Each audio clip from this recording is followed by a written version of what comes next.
Hey, successful wives. Welcome to the TSW Network, where we elevate wives globally to thrive in marriage, business, and in life. I'm your host, DC Constant. And in recognition of Men's Mental Health Month, TSW presents the series Brother Breathe, a powerful conversation series honoring the voices of today's Black men. And today we have David Nah. He's a husband, a dad, and an RN nurse manager. How you doing, David? Thank you. I am just fine. I thank you so much for that. And what about yourself? I am doing well. I am doing well. So we are celebrating Men's Mental Health Month. And as a nurse manager, I know you see mental health all day, every day. And yes, yes, indeed. It's funny because for somebody in my position, I'm dealing with quite a lot of personalities, quite the array, from staff to patients. It is a lot to juggle, and it's a learning experience. Every day, it's a learning experience with that. But yes, at this point, it's not new anymore. I'm trying to navigate it. Yes. So take us through one of my first questions is take us through your own personal journey with mental health. Like, let me see, how have you learned to care for yourself before you can even care for others? Learning things for yourself in terms of how you handle things and how you internalize things. How does that help you in your job when you're dealing with others and their mental health?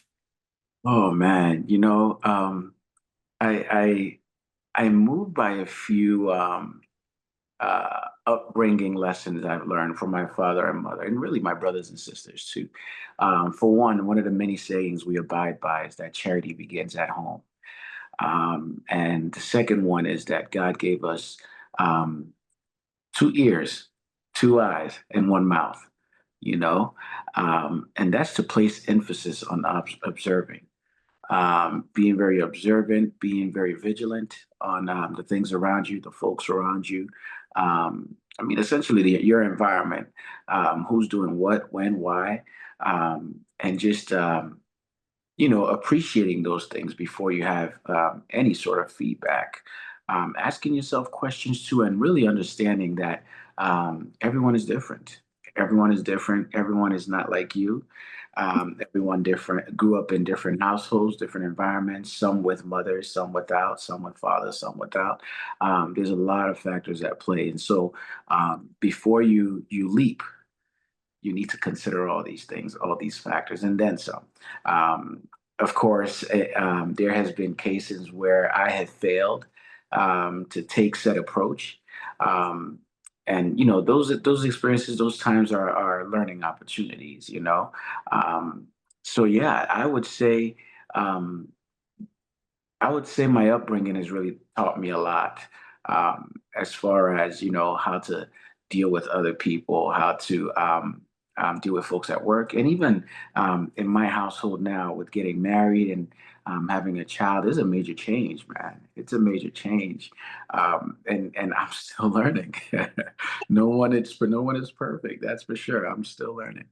Oh, absolutely. So then before we get to the nursing part, then let's start, like you said, charity starts at home. What Absolutely. does mental health look like for you at home? Your husband, your new dad, now with a new baby, first time marriage, and then, you're a nurse manager running a ER.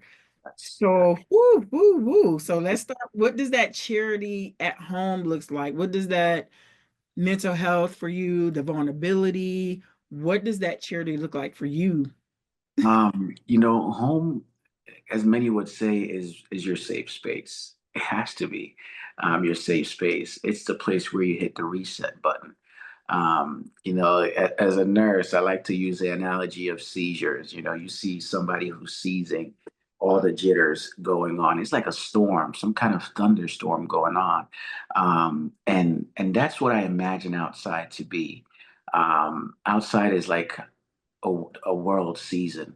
And when I come inside, it's like my home is the eye of that storm, and I can collect myself, reset, and just visualizing life like that.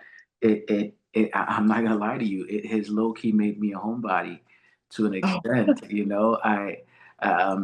It's slightly unfortunate to say, but I love my home. I thrive in my home. It's a comfort zone. I do need to get out more. As they say, if you stay in your comfort zone, you don't grow a lot. You're a little stagnant. And so I challenge myself in that regard. But at the same time, it's a good balance to have, knowing when to come back and just have that reset. And of course, then you have people in your household that contribute to that peace of mind too, such as the wife and the kid. Um, and if the dynamic is any bit of off, it really throws things off, because if you're not having that peace of mind at home, then where will you have it? You know? yeah, yeah, Yeah. yeah. This is that balance is definitely key. Um, some of the men that I've spoken with, I asked them, How important is it?" Because every household is different, every marriage is different, but the common denominator, in terms of are the wives. How Mhm. important is it for that home dynamic to be stable? Oh man, it's How important is that? it's very important. I rely heavily on my wife. You know, ever since I've been married for a year now, by the way. Oh, you're a And baby. I know, I know.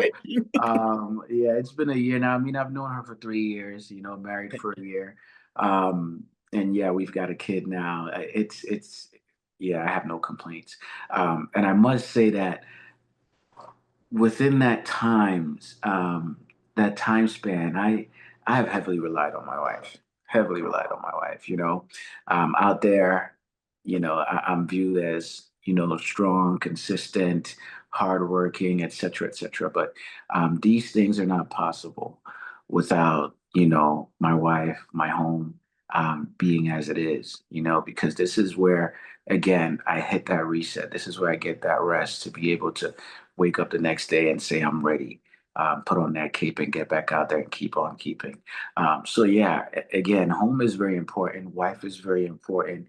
A successful marriage is very important, and when something is up in a household, because it is reflective of how you move out there. Yes. How you treat others out there. Yeah, yeah. Yeah. It's very obvious. So yeah. Yeah. And that's why it's so important to have the right helpmate. Period. That part. That part. Right helpmate. Because That you out there fighting them demons, fighting whatever that demon is, be it a rigid boss or a rigid coworker or whatever. When you come home, it's like I'm not trying to come home to fight. You just ready to go home, period. Just That's ready to what go home. it is. After a whole day of working, yeah, I'm ready to go home. And Yeah. again, the balance is important, because home stay too sweet. You're gonna end up calling off for work. I'm not trying to go. I'm not trying to go. And yeah, and it's funny you mentioned mental health. I want to pull that back in and just say that, Okay. and this is where depression comes into play. I was going to talk to you about Anxiety. that. So, but let's Yeah, jump yeah, into that. yeah. Okay. For those of us who are not well equipped, for those of us whose world is not well balanced, that's where those critters start to seep in. Folks can't get out of bed. Folks get very nervous when it's time to head to work. They have this fear of, I don't know, the unknown or something going wrong, or that they just don't want to deal with that aggressive coworker, rigid boss, as you say, and things like that. And so, yeah, you get that depression, you get that anxiety. Um, yeah, it's very important to have balance, man. Without balance, there's a whole lot of psyche mess up at play. It's just, yeah, yeah.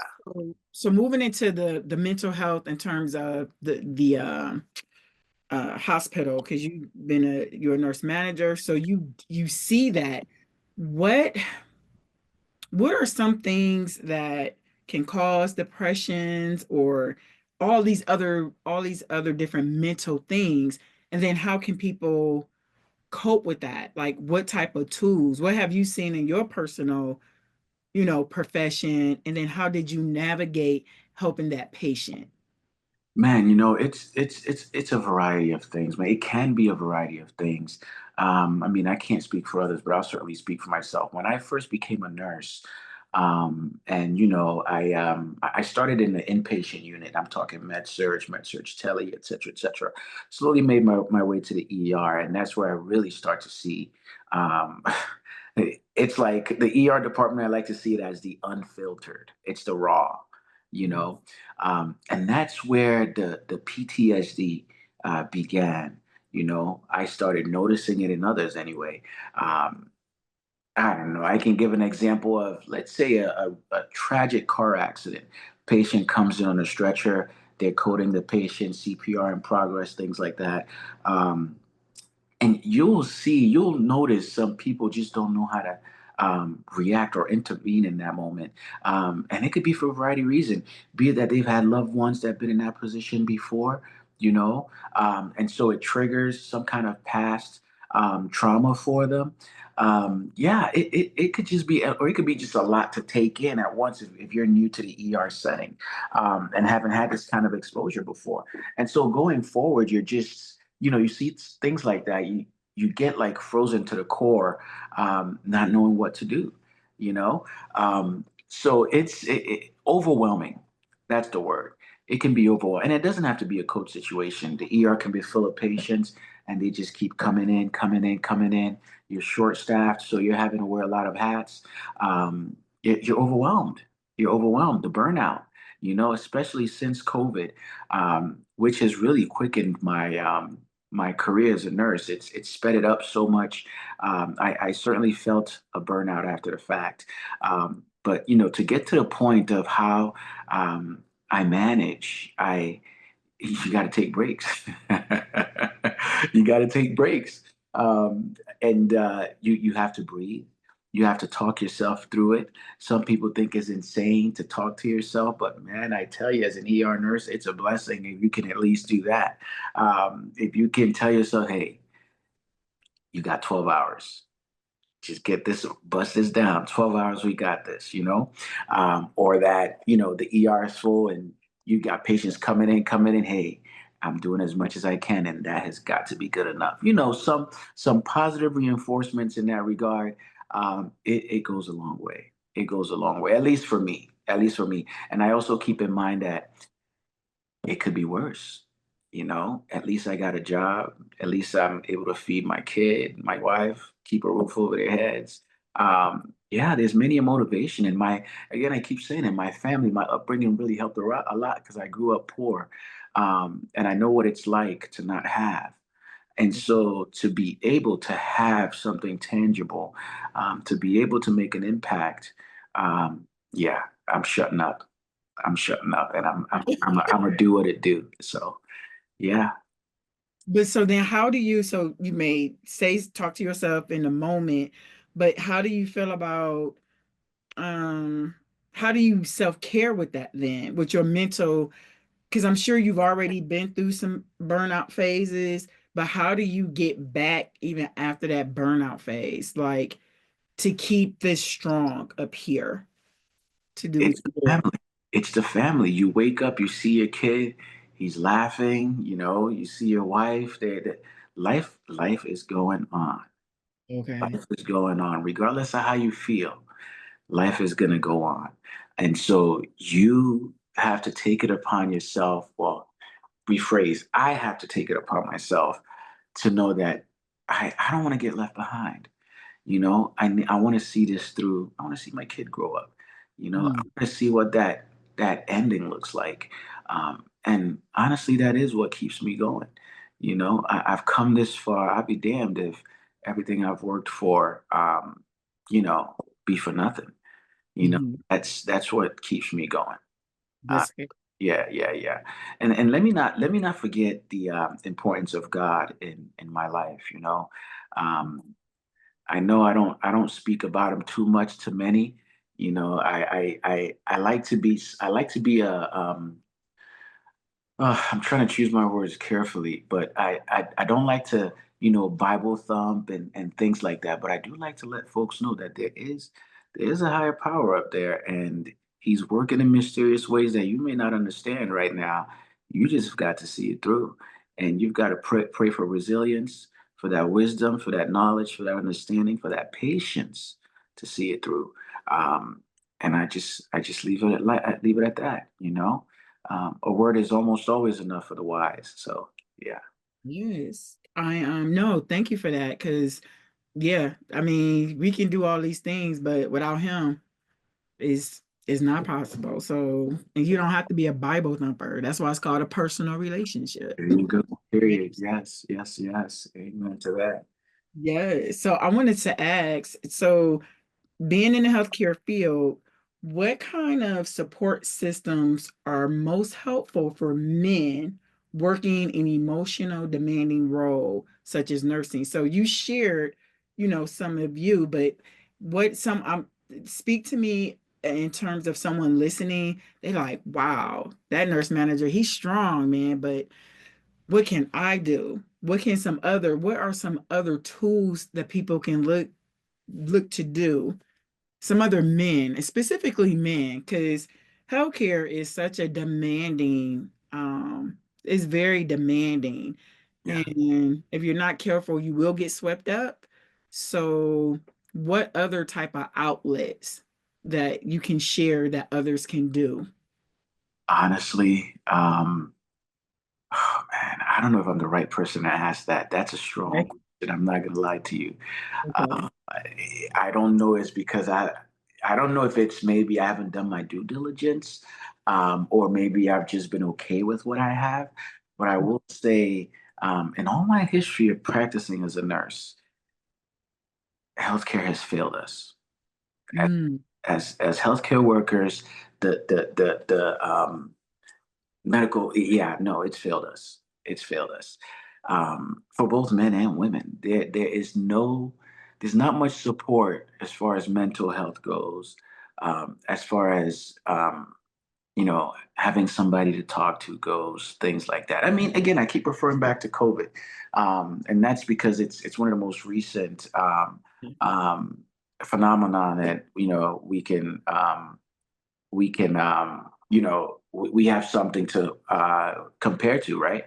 yes. Great. But yeah, COVID came and went, and I can promise you that I'm going to say 100% of the nurses I worked with during COVID, and I'm strongly stating this, 100% of us had no, hospitals or bosses come to us, hey, do you want to talk? How are you feeling? Or, hey, we have counselors, what have you, to help you process this period of Yeah. chaos. But there's not much of that going on. There's not. Um, there are people that rely on chasing the bottom of that bottle. You know, there are people that have strong support at home, like myself, and so we are fortunate. There are people that do a little something, something on the side, whether it's drug use or what have you to cope. Um, but yeah, no, there's not much support out there for us healthcare workers. And So, and that's real sad to hear because you guys pour out so much. right, Um, so then tell me, what could it look like? What should it look like? that's a beautiful question. I feel like if I had control is a strong word. I'm gonna use it anyway. I don't have any better word. If I had control over the operations of healthcare, whatever that may mean to you, um, I would definitely make it a necessity for counselors, therapists, to be present in the facilities, the hospitals, especially the ER departments. ICU too. I did do ICU. I've had quite a bit of code incidents, emotional too, where you'd have to let these family members in to come see their loved ones before you pull that cord, before you terminate that vent machine. And it's hard. It's hard because if you think it's your mom, on that bed, you're not going to want to pull that cord, right? Um, yeah, it's just we need better support to process things, where we've been taken advantage of, and that's just to say it lightly. We've been taken advantage of, and there's just not much support system there, other than family, to be honest, for me anyway, other than family. I know what's up out there though, and so I can't blame folks. Um, yeah, I can't blame. I know a few folks actually, who have a different lifestyle at home. They're so worked up at work, when they go home, they take it out on their kids, you know, Yeah. domestic violence and things like that. I've come in, I've met a few of those folks, both victims and suspects, different sides, and it's just sad because again, we don't have the tools, and these people figure it out on their own, and it's almost not always the best outcome. So Yeah. yeah, we've been failed, and that's what I would do. Put out more help, counselors and things like that. Let folks know that they have a place to, come and talk, and it will be strictly private, confidential. So Yes. Yeah. As you were speaking, I was thinking, I mean, so have you heard of EAP, the Employee Assistance Program? Like most organizations have that. That's the closest thing that I'm thinking of where employees can go in a confidential manner. it's funny you say that because yes, big hospitals have had that, but also although it's big hospitals that have that, it's also a downfall because you make these calls or you try to get these appointments going, or we're booked out, or so they don't have an opening till God knows when. Well, who got time? If somebody's planning a suicide and they're asking for help, and you telling them you got a week or two out of opening or whatnot, if you know again, it's not just having it, it's also making it accessible, you know Okay. to any and everyone. And then take it as far as, is it only limited to employees? What about family members of those employees? What about nearby communities too? How far can you take it? Yeah, that's another thing to consider. Okay. Okay. Wow. Let's see. So when we're talking about mental health, I want to switch to masculinity because that word has been thrown around so much. So, what is your definition of masculinity? What did that look like to you growing up in terms of what we're seeing today? Oh man, yeah, no, there's no weakness. You can't show weakness. You have to keep your head up. You can't be emotional. You have to be, well, yeah, you can't be emotional. You definitely have to be rational. You have to look at life or look at things from a realistic perspective. You know, um, of course, and then you have your old-fashioned but still yet accurate definition of provider, protector. Um, yeah, yeah, but there's very little room for mistake for the masculine folks. That's what I've been brought up to think masculinity is. You know, um, so yeah, I will leave it there. I'll leave it there to answer that question. I don't want to say too much on that. Oh, I've asked all the men I've interviewed. I've asked them about the masculinity. Um, so so let me ask you this. And the description that you gave is pretty much how I grew up thinking that's how men were supposed to be. So my question is though, but then that's a heavy burden. I'm speaking as a wife. I'm speaking as I think it's a very sometimes unrealistic heavy burden because if a man doesn't have the right partner, Well, that could break him. there I could. don't I don't look, you know what I mean? I don't look at my husband as he has to do everything. We are one, we are in a partnership. And so let me give you an example. When COVID hit, he went to work on a Monday along with 100 other employees. The doors were locked. They said, we're shutting down. Because he came back home and he goes, they told us we don't have no jobs. Like COVID hit, like no explanation, no nothing. Okay. He too, raised, provider, da da da, all of that.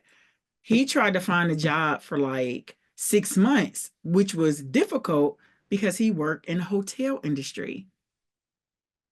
Nobody, Uh, nobody, we all know what happened during COVID. Hotels, restaurants all shut down. I wasn't looking at him like he was less of a man because I mean, he was applying. What can he do if nobody wanted to hire him? So he had to even leave that whole industry and he found something else within like 6 months after the fact. I didn't have a problem holding it down. That's what you're supposed to do. But if you don't have the right one, you'll go and blow your brains out because Period. you got somebody and you got that your partner Ollie. What you gonna do? What we gonna do? Da, da, da. Like, come on. If he already fighting demons out there, he shouldn't be fighting demons when he come home. I didn't have no problem with that. Now he had a problem with that being a man, babe, I'll give you that. But I wasn't. Nah, And that's just how we was raised, man. And one thing that helps me accept it just for what it is that I always see a marriage as a relationship that's never 50-50. Never, ever 50-50. Somebody's carrying more of the burden than the other, whether it's 60-40, 80-20, but it's never 50-50. but it should And, be a and hundred hundred. I, It should be a hundred. I've been married 30 years, David. yeah, I yeah, understand what you're saying in terms of the giving. No, I do get that, but yeah. it should be a hundred. When he got let go, that's I. It shouldn't. I didn't look at it like, okay, well, because I'm still working. And I was working from home.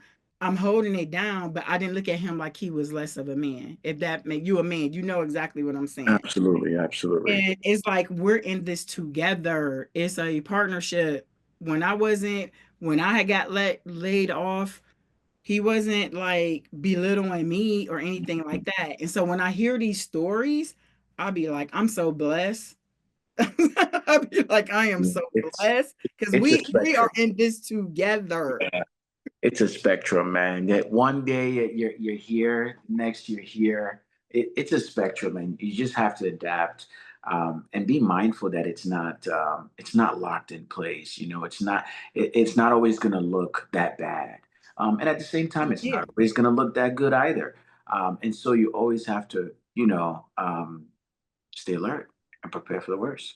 Yeah, And marriages. So you just said you guys are in year one in yeah. marriage. Marriage, yeah, y'all have a lot. Y'all good. I mean, you have your wife is absolutely gorgeous. Thank Solomon, you, the baby is gorgeous. Y'all thank you. will be growing. Y'all That's gonna grow. You're gonna grow through some growing pains. But if y'all locked in together, you're gonna be good. I appreciate you. Thank you Keep, so much. Thank you. keep folks out your business. Everybody keep folks out your business because at the end of the day, it's just y'all two. Yes. All I know what your plans are. You know what Yeah. I mean? So Yeah. yeah. Um. So I want to go back to fatherhood. I want Please. to. So what does that look like? Fatherhood look like for you mentally, and how you're going to train Solomon, your baby boy. What does that look like? Being present. Mm, It starts with that. Being present. Showing love. Not necessarily giving them everything I never had. No, no, no, no. But being present, showing love. Teaching them. Teaching them. And you got to have patience. You got to have patience. It's a demanding, the marriage demands it. The parenting demands it. Life demands it. You got to have patience, man. Folks are learning. Um, but yeah, that's genuinely what I see it as right now, and I'm sure as life goes on, I'll be absorbing more Yes. lessons as far Mhm. as that go. But right now, he's only 8 months. He's a Yeah. toddler. He's exploring, and Yeah. I'm just, I'm keeping up and I'm Okay. being present. Okay. And I'm learning about him, personality wise, all that, and he's learning about me too. When I come through the door, he knows what to look for, who I look like, and things like that. And but yeah, these are moments I'm definitely not gonna let go.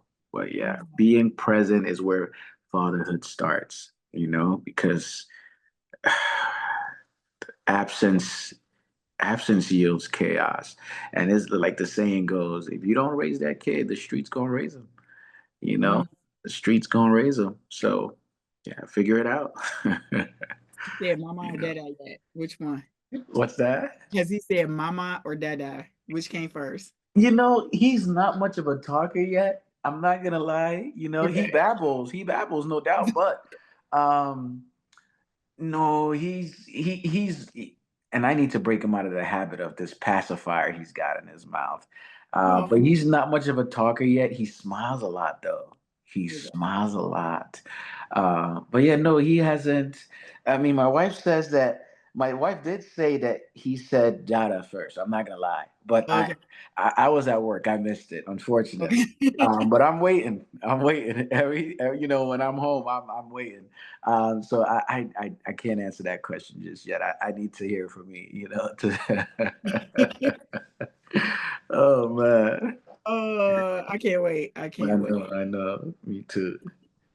So I have two more questions for you. The Please. first, what message would you send to other Black husbands, dads, or professionals during Men's Mental Health Month? Like, what message you want to give to them? Oh man, it ain't easy. It ain't easy. I know it ain't easy. You know, I've I've come a long way to know it ain't easy. But you have got to keep on keeping. From personal stuff you deal with to outside stuff, racism, injustice, bias, this and that. Yeah. It's a lot, man. It's a lot. It ain't easy, but this is our path to walk for a reason. And I always say too that regardless of who you are, um, regardless of how bad you got it, um, Jesus experienced each and every one of these issues you've experienced when he came and he died for our sins, the whipping, the cussing out, the spitting on, you name it. Yeah. Even this whole bias and stereotype things, they Jew, you name it, every one of them, he experienced it, Mhm. and to the harshest extent. Um, and he kept faith till the very end. And so, listen, we have a role model already. We have the blueprint. We have the Yeah. blueprint, and it's that Bible, man. We have the blueprint. That's the cheat code, and we overlook it so much. Um, but yeah, that's what I would tell him. You have the answer, man. You just got to look for it. You got to work for it. You got to work for it. This is our path. So Yeah.